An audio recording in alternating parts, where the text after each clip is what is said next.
উত্তর দিনাজপুর জেলার রায়গঞ্জ ব্লকের কমলাবাড়ি ওয়ানের ছত্রপুরের বাসিন্দা সুনীল বর্মন পেশায় শাটারিং মিস্ত্রি। প্রতি বছর শ্রাবণ মাস পড়লেই পহেলা শ্রাবণে পায়ে হেঁটে রওনা দেন দেওঘর বাবাধাম শিব মন্দিরে। এই বিষয়ে তিনি জানালেন, সারা বছরের 12 মাসের মধ্যে শ্রাবণ মাসটি তার কাছে অত্যন্ত গুরুত্বপূর্ণ একটি মাস। শ্রাবণ মাস মানে হিন্দু ধর্মাবলম্বী মানুষের কাছে একটি বিশেষ সংযম ও আরাধনার মাস। দেশের বিভিন্ন প্রান্তের শিব ভক্তরা কাঁধে করে কাভারে জল নিয়ে নিয়ম নিষ্ঠা সহকারে আরাধনায় পৌঁছে যান দেওঘর বাবাধামে শিবলিঙ্গে জল ঢালতে।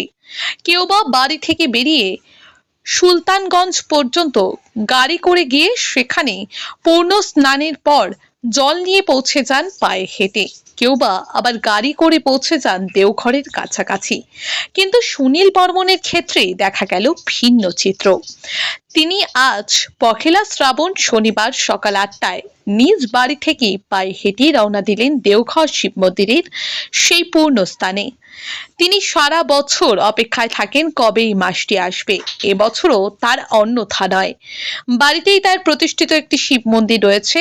সেখানে ভোরবেলা উঠে নিয়ম নিষ্ঠা সহকারে মন্ত্রোচ্চারণের মাধ্যমে পুজোর সেরে নেন।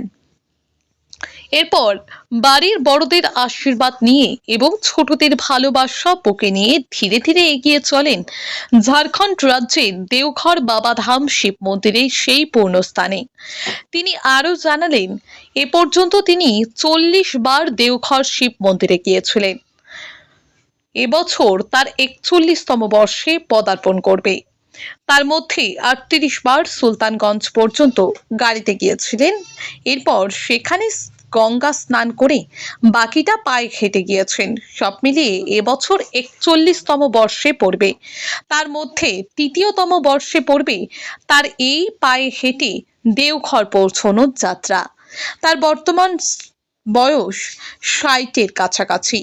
পরিবারের স্ত্রী পুত্র ছাড়াও কন্যা এবং নাতি নাতনি রয়েছে। এ প্রসঙ্গে শিব ভক্ত সুনীল বর্মন তিনি আরও কি জানালেন শুনে নেব বিস্তারিত। দাদা, আপনার নাম? সুনীল বর্মন, কোথায় বাড়ি? রায়গঞ্জ ছত্রপুর। এটা কত নম্বর অঞ্চল পড়ে? 13 নম্বর ওয়ান। এই যে কোথায় যাচ্ছেন? দেওঘর। দেওঘর বলতে? এটা ঝাড়খণ্ডে পড়ছে। তো ওখানে যাচ্ছেন মানে কিভাবে যাচ্ছেন? বাড়ি থেকে এবার নিয়ে 3বার হলো। বাড়ি থেকে একদম পায়ে হেঁটে। মোট কতবার গিয়েছেন? এর আগে তো মোটামুটি 37-38 বার গেছি। 3বারের মাথায় পড়ছে, বাড়ি থেকে এটা রওনা হচ্ছে। তাহলে এবার নিয়ে সব মিলিয়ে কতবার হচ্ছে? মোটামুটি 41 পার হয়। তার মধ্যে পায়ে হেঁটে কতবার বললেন এবার নিয়ে? সুলতানগঞ্জ থেকে তো প্রতিবারই পায়ে হেঁটে যাই।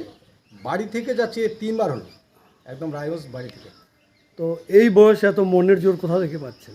ওর কৃপা, বাবার কৃপা সব। আর মানে সাথে কে কে যাচ্ছে? সাথে আমার কেউ না, আমি বাড়ি থেকে একা, ওইখানেও একা। পরিবারে কে কে রয়েছে আপনার? পরিবারে আছে, বউ আছে, ছেলে আছে, মেয়ে আছে, ছেলের বউ আছে, নাতি আছে, নাতনি আছে, জামাই আছে, মেয়ের ঘরে আছে। আর এমনি আপনি কি মানে কি কাজের সাথে যুক্ত পেশায়? আমি শাটারিংয়ের কাজ করি। বলছি আপনার বাড়িতে তো স্থায়ী মন্দির রয়েছে। হ্যাঁ, আছে। বাড়িতে স্থায়ী মন্দির আছে, প্লাস প্রায় দিনেই আমি পুজো দিই।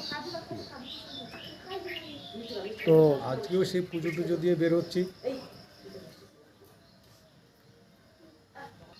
আর কদিন লাগে ওখানে পায়ে হেঁটে পৌঁছোতে? 8 থেকে 9 দিন লাগে টোটাল। আর আসার সময় কি পায়ে হেঁটেই আসেন? না, আসার সময় গাড়িতে আসি। বলছি এই শিব ভক্তদের জন্য কি বার্তা থাকবে আপনার? শিব ভক্তদের জন্য বার্তা থাকবে, যার যার মনের অভিরুচি, যারা যারা যাবে ভালো মনে করে তাদেরই উপকার হবে। আমি যেরকম যাচ্ছি, আমাদের মতো যেন সবাই যায়।